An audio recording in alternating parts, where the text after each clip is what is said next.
Tu Dios y mi Dios.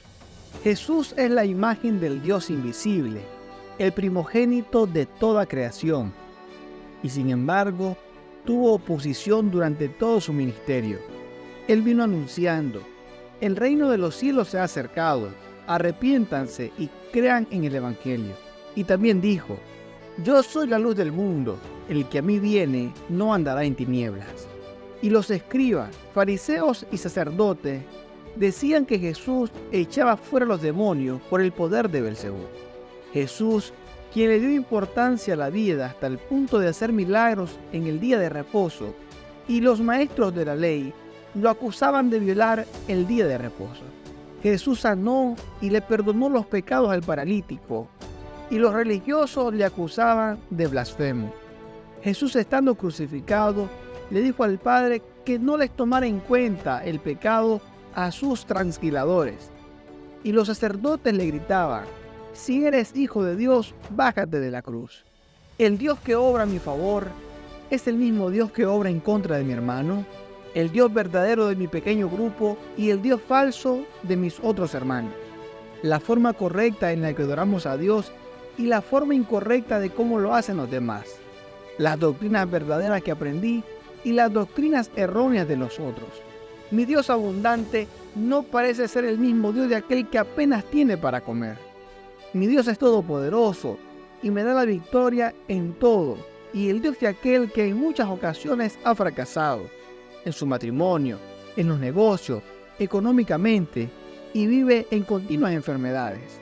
Mi Dios que responde a todas mis peticiones, y el Dios de aquel que apenas presta atención.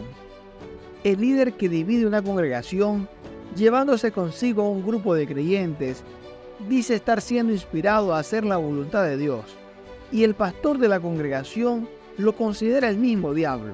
Para que pueda haber un conflicto, tiene que haber dos partes con intereses distintos. Pero en todos los conflictos que he visto, ambas partes aseguran tener a Dios de su lado. ¿Qué les parece? En los conflictos matrimoniales, ambos consideran estar haciendo la voluntad de Dios y de tener a Dios de su lado, pero el uno al otro se consideran estar equivocados. El que toma el lugar de víctima asegura decir la verdad y que Dios lo sabe, pero el victimario asegura lo contrario, diciendo que Dios sabe que lo que a él se le acusa es falso. Quien se ha ido de una congregación dice sentir por parte de Dios que es el tiempo de hacer cambios, y el pastor de la iglesia junto a otros miembros sienten de parte de Dios que se fue porque es un rebelde e insujeto. Después de que Jesús ascendió al cielo, la predicación de los apóstoles era acompañada de grandes milagros y prodigios. La gente aceptaba el mensaje del Evangelio en multitudes, pero los religiosos los acusaban de alborotadores, de estar engañando a las personas. Hubo persecución, muerte y gente encarcelada, pero no se detenían de predicar. Hasta que en una reunión del concilio brilló una luz. Gamaliel dijo: si esto es de los hombres, desaparecerá, pero si es de Dios, no lo podrán destruir. No sea que se hallen peleando contra el mismo Dios. Pablo escribió a los filipenses en el capítulo 3 del versículo 4 al versículo 6 y dijo: si alguno piensa que tiene de qué confiar en la carne, yo más.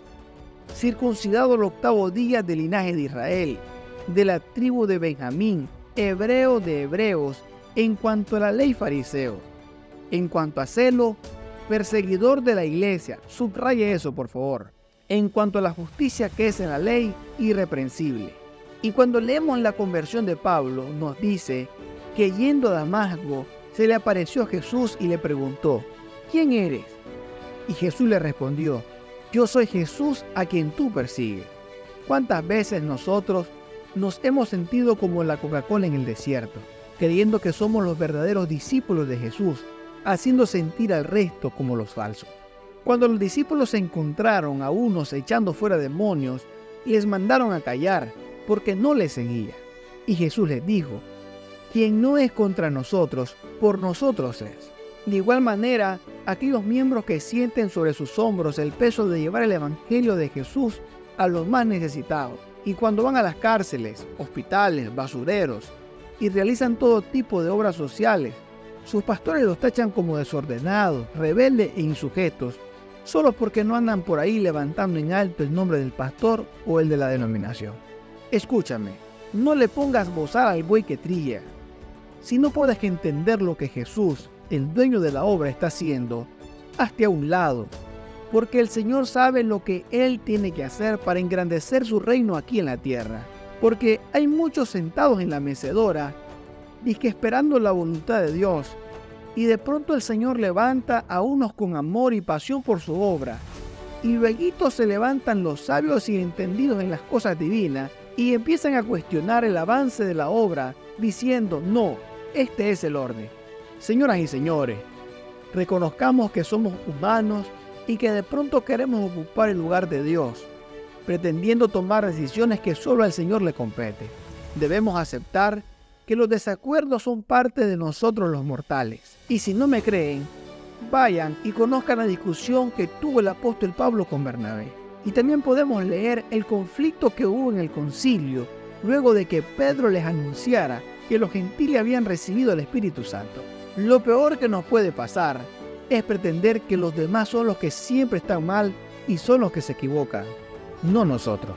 Ha pasado y seguirá pasando. Es lindo cuando tu pastor y tus líderes aprueban los sueños nobles que Dios ha puesto en tu corazón. Pero no siempre será así. En ocasiones el camino ministerial toca caminarlo solo de la mano del Señor y de tu familia. Al igual que un día te cortaron el ombligo, creciste y te fuiste de casa, y por si no lo sabías, desde el momento que decidiste seguir a Jesús, tu vida no te pertenece. Sé que tu humana debilidad te dirá que no, y más cuando lo que Dios te está enviando a hacer está fuera de lo común o más allá de lo que la mayoría hace. No te canso más.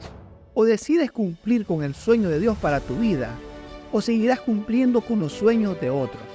De esto te hablaré otro día. Dinos si esta reflexión ha bendecido tu vida. Cuéntanos tus experiencias.